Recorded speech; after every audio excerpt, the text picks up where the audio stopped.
যেন এক ধ্বংসযজ্ঞে রূপ নিয়েছে নেপাল।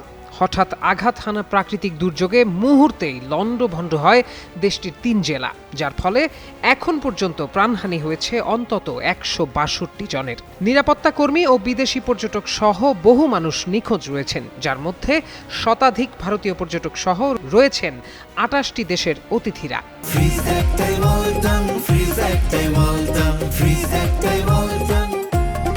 সাম্প্রতিক বছরগুলোর অন্যতম ভয়াবহ এই দুর্যোগে সরকারি ও ব্যক্তিগত বহু সম্পদ ভেসে গেছে, নষ্ট হয়েছে বাড়িঘর, ব্যবসা প্রতিষ্ঠান সহ বহু স্থাপনা। এমন পরিস্থিতিতে নেপালের পাশে থাকার বার্তা দিয়েছে বাংলাদেশ। বুধবার সামাজিক যোগাযোগ মাধ্যমে প্রধানমন্ত্রী তারেক রহমান নেপালে আঘাত হানা ভয়াবহ বন্যায় প্রাণহানির মর্মান্তিক ঘটনায় গভীর শোক প্রকাশ করেন। বাংলাদেশের জনগণ ও সরকারের পক্ষ থেকে নেপালের প্রধানমন্ত্রী বালেন্দ্র শাহ এবং নেপালের জনগণের প্রতি গভীর সমবেদনা প্রকাশ করেন। তিনি প্রার্থনা করেন ক্ষতিগ্রস্ত পরিবার ও তাদের প্রিয়জনদের জন্য। এই কঠিন সময়ে নেপালের প্রয়োজনে যে কোনো ধরনের সহায়তা প্রদানে বাংলাদেশ প্রস্তুত আছে বলেও বার্তা দেন তিনি।